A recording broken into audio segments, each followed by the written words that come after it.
Students, आज हम पढ़ने जा रहे हैं क्लास 6 का लेसन नंबर 15, साइंस का लेसन नंबर 15, एयर अराउंड अस।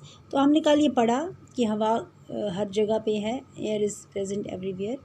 और आज हमने पढ़ना है कि जो एयर के अंदर एक एयर अकेली नहीं होती, बट उसके साथ कुछ मिक्सचर भी होते, कुछ कंपोनेंट्स भी होते हैं। तो what is air made up of? तो हमने बताया कि जो एयर है वो क्या, air is not only made up of air, it is air is filled with, air is made up of gases. Air के अंदर क्या होते हैं, गैसेस होते हैं। वो उनके गैसेस के बारे में हम पढ़ेंगे कि कौन कौन से components. Air is a mixture, I can say that air is a mixture of gases, ठीक है ना। तो उसके अंदर कौन कौन से गैस होते, कौन कौन से कंपोनेंट्स होते हैं, वो हमने पढ़ने हैं। पहला होता है वाटर वेपर्स। पहले हम पढ़ेंगे हवा के अंदर क्या होता है, water vapours. We have learned early that air contains water vapours. ये तो हम पहले से पढ़ते आए हैं कि हवा के अंदर क्या होते हैं, एयर वेपर, वाटर वेपर्स होते हैं। वी ऑल्सो सा that when air comes in contact with cool surface, जब हवा किसी भी कूल सरफेस के कंटैक्ट में कंडेंस होती है, जैसे आपने इवापोरेशन में पढ़ा, पानी भाप बन के ऊपर चल जाता है, ठीक है ना, वेपर्स बन के ऊपर जाता है, वहाँ जाके कंडेंस होता है, ठीक है ना, ठंडा होता है, और फिर ड्रॉपलेट्स बन के नीचे आता है।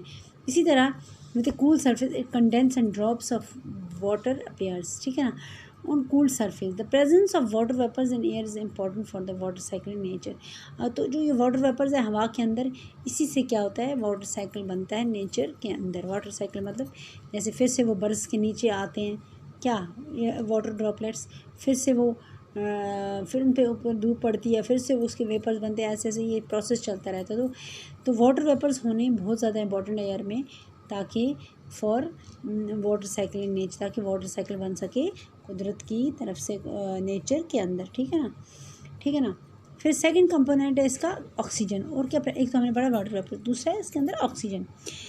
In the presence of your teacher fix 2 small candles of same length होने candle blue out on a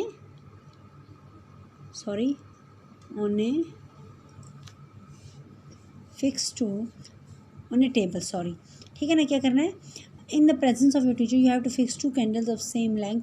आपको 2 कैंडल्स लेनी है, 2 शमा लेनी है एक ही लेंथ की, और आपको एक टेबल के ऊपर फिक्स करनी है। जैसे इसने, ये देखो पिक्चर भी है सामने आपके बड़े, जैसे इसने बना के रखी हैं। लाइट बोथ द कैंडल्स, दोनों कैंडल्स को हमको जलाना है। Cover one of the candle with inverted glass, एक ग्लास उल्टा करके इसके ऊपर रख देना, एक कैंडल के ऊपर, जले हुए candle tumbler. Observe the candle flame, अब आप देखो कैंडल को क्या होता है। Do the both the candles continue to burn, to go off और टू गो, क्या दोनों बुझ गई या दोनों जल रही हैं, क्या हुआ, दोनों में से क्या हुआ, आप क्या ऑब्जर्व किया। You must have observe that the candle covered with glass tumbler got extinguished after some. तो जिसके ऊपर हमने ग्लास टम्बलर रखा, जिस कैंडल के ऊपर, जलती हुई कैंडल, वो कुछ देर के बाद बुझ गई, वेयर अदर कैंडल का, और दूसरी जो है वो जल रही है। What can be the reason for this, इसका क्या रीज़न हो सकता, क्यों बुझी। It seem that candle got extinguished because the component inside the glass tumbler which supports burning is limited. क्योंकि जो भी चीज़ थी ग्लास टम्बलर के अंदर, उसने वो कुछ लिमिटेड थी, तो उसने कुछ देर तक उसको जलाया। Most of the company is used for up by burning candle. However, the other candle is getting continuous supply of air. This component of air which supports burning is known as oxygen. तो जो दूसरी candle है वो burn कर रही है, तो उसमें थोड़ा सा ऑक्सीजन था, थोड़ी सी हवा थी, तो कुछ देर चली और फिर बंद हो गई, ठीक है ना, क्योंकि हवा का साधन उसमें बंद हो, हवा वहाँ से कहीं से आई नहीं। मगर जो दूसरी वाली है वो, उसको हवा कंटिन्यू आ रही है, तो इसका मतलब है उसको ऑक्सीजन मिल रहा है, तो वो जल रही है। इसका मतलब है ऑक्सीजन सपोर्ट्स बर्निंग, ठीक है ना। which supports burning oxygen supports burning is known as oxygen।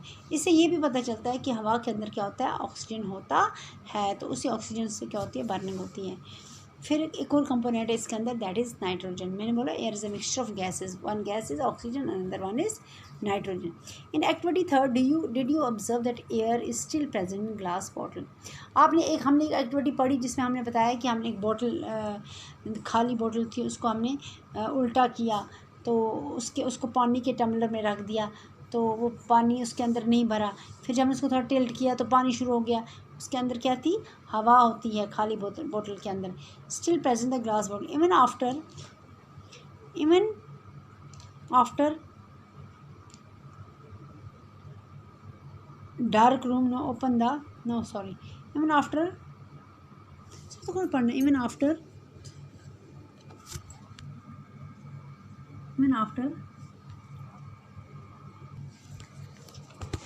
In activity third अब हमने देखना nitrogen. Activity third, you have observe that air is still present in the glass bottle even after the candle blue out, ठीक है ना। This indicates the presence of some components in the air which supports the burning. दस major part of air which does not support burning candle is nitrogen, ठीक है ना।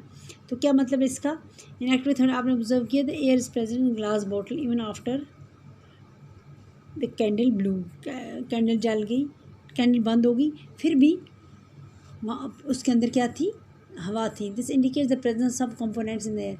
इसका मतलब कोई कंपोनेंट था एयर के अंदर विच डज नॉट सपोर्ट बर्निंग, जिसने उसको जलने नहीं दिया, ठीक है। हवा थी उसके अंदर, ठीक है ना। जब कैंडल बुझ गई तभी हवा थी, मगर कोई ऐसा कंपोनेंट था जिसने सपोर्ट नहीं किया, ऑक्सीजन तो नहीं था। The major part of air which does not support burning is nitrogen. ज़्यादातर कौन सी चीज़ प्रेजेंट है हवा के अंदर, दैट इज़ नाइट्रोजन, मगर वो सपोर्ट नहीं करता है बर्निंग। तो बर्निंग कौन सपोर्ट करता है, बर्निंग सपोर्ट करता है ऑक्सीजन। फिर अगला कंपोनेंट कार्बन डाइऑक्साइड, ठीक है ना। In a close room if there is some material that is burning you may have felt suffocation. कहते हैं एक बंद कमरा, अगर कोई चीज़ बंद कमरे के अंदर जहाँ खिड़कियाँ सब कुछ बंद है, अगर कोई चीज़ जल रही तो आपको सफोकेशन, हवा, आपको सफोकेशन मतलब आपको सांस लेने में प्रॉब्लम होगी। This is due to excess of carbon dioxide that may be accumulating in the room. ये क्यों होता है आपको ऐसा सफोकेशन, क्योंकि जलने से क्या होता है, कार्बन डाइऑक्साइड जमा होता जाता है और वो जमा होता जाता है रूम के अंदर। इससे क्या होता है, हमें ब्रीदिंग में प्रॉब्लम होती है and as a burning continues. Carbon dioxide make up a small component of the air around us. तो कार्बन डाइऑक्साइड भी थोड़ा सा कंपोनेंट है हवा के अंदर, ठीक है। Plant animals consume oxygen for respiration. Plant और एनिमल्स कंज्यूम करते हैं oxygen for respiration and produces, और क्या छोड़ते हैं, कार्बन डाइऑक्साइड। प्लांट्स एंड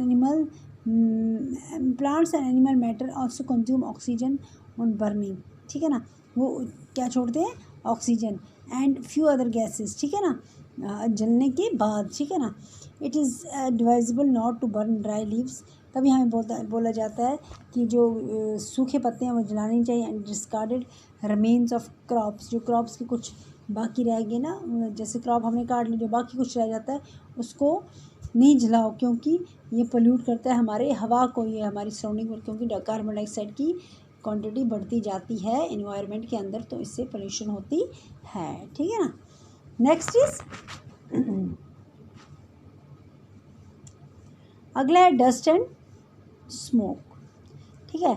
और क्या होता है हवा के अंदर, dust and smoke. The burning of fuel also produces smoke. जब भी कोई चीज़ जलती है तो क्या आता है, धुआं निकलता है। Smoke contains a few gases. Smoke के अंदर कुछ गैसेस होती हैं, फाइन डस्ट पार्टिकल्स, और कुछ particles dust particle, and is often harmful. हमेशा ये क्या होता है, हार्मफुल होता है, यानी खतरे वाला होता है। That is why you see a long chimney in. तभी बड़ी बड़ी फैक्ट्रीज़ के जो फैक्ट्रीज होती हैं उनके अंदर देखो आप, उनके ऊपर देखो बड़ी बड़ी चिमनीज़ होती हैं जहाँ से ये स्मोक निकलती है, ये धुआं निकलता है। This takes a harmful smoke and gases away from our noses. इससे क्या होता है, ये जो हवा, ये हार्मफुल स्मोक है, धुआं है या कुछ गैसेज हैं, ये निकल जाते हैं उस चिमनी के through, but brings it closer to the birds flying up in. मगर ये कहाँ जाता है, उन लोगों के, उन बर्ड्स जो बेचारी आसमान के ऊपर जो बर्ड्स वगैरह उड़ती हैं उनको जाता है। Dust particles are also present in there. तो और क्या चीज़ है हवा के अंदर, डस्ट पार्टिकल्स भी होते हैं हवा के अंदर, ठीक है ना। तो बच्चों आज हमने क्या पढ़ा, कंपोनेंट्स ऑफ एयर। तो क्या क्या हैं कंपोनेंट्स ऑफ एयर, कौन कौन सी चीज़ें प्रेजेंट है हवा के अंदर। एक तो हमने सबसे पहले पढ़ा वाटर वेपर्स है, ऑक्सीजन भी होता है, air is a mixture of gases whatever it is. Water vapours हैं, ऑक्सीजन है, फिर कार्बन डाइऑक्साइड भी है, फिर देन नाइट्रोजन भी है, and one more thing dust and smoke. तो जो हमने आज पढ़ा इसको आप फिर से घर किताबें खोल के इसको रिवाइज़ करो, अपने तरीके से पढ़ो और इसको लर्न भी करोगे। Okay bye.